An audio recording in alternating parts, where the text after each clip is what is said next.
நாமக்கல்லில் பிரசவத்திற்காக தனியார் மருத்துவமனையில் அனுமதிக்கப்பட்ட கர்ப்பிணி பெண் குழந்தையுடன் பரிதாபமாக உயிரிழந்த சம்பவம் சோகத்தை ஏற்படுத்தியுள்ளது. கூடுதல் விவரங்களை செய்தியாளர் ஸ்ரீதர் வழங்க கேட்கலாம். ஸ்ரீதர், வணக்கம். என்ன நடந்தது? எப்படி இந்த சம்பவம் நடைபெற்றது? விவரங்களை பதிவு பண்ணுங்க ஸ்ரீதர். நாமக்கல் மாவட்டம் ராமதேவம் அடுத்த பள்ளப்பாளையத்தை சேர்ந்தவர் விஜய். இவரது மனைவி பிரபாவதி.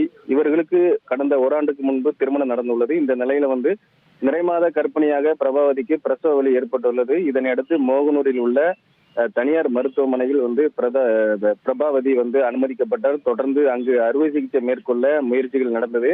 ஆனால் நார்மல் டெலிவரி வேண்டும் என கூறப்படுகிறது. இந்த சூழ்நிலையில் தான் இந்த அறுவை சிகிச்சை தவிர்க்கப்பட்டதாகவும், இதற்கிடையில் வயிற்றில் இருந்த குழந்தை மோஷன் போனதாகவும் கூறப்படுகிறது. இதனையடுத்து மேல் சிகிச்சைக்காக அங்குள்ள தனியார் மருத்துவர்கள் நாமக்கல் அரசு மருத்துவக் கல்லூரிக்கு அந்த பிரபாவதியை அனுப்பி வைத்துள்ளனர். ஆனால் வரும் வழியிலே அந்த பிரபாவதி பரிதாபமாகவும் அவருடைய குழந்தையும் உயிரிழந்ததாக இங்கு உள்ள அரசு மருத்துவக் கல்லூரி மருத்துவர்கள் தெரிவித்துள்ளனர். இதனைத் தொடர்ந்து நாமக்கல் போலீசார் இந்த சம்பவம் தொடர்பாக வழக்கு பதிவு செய்து விசாரணை நடத்தி வருகின்றனர். இந்த பிரசவத்திற்கு சென்ற இந்த கர்ப்பிணி பெண் வயிற்றில் குழந்தையுடன் இறந்த சம்பவம் அவங்க குடும்பத்தில் பெரும் சோகத்தை ஏற்படுத்தியுள்ளது.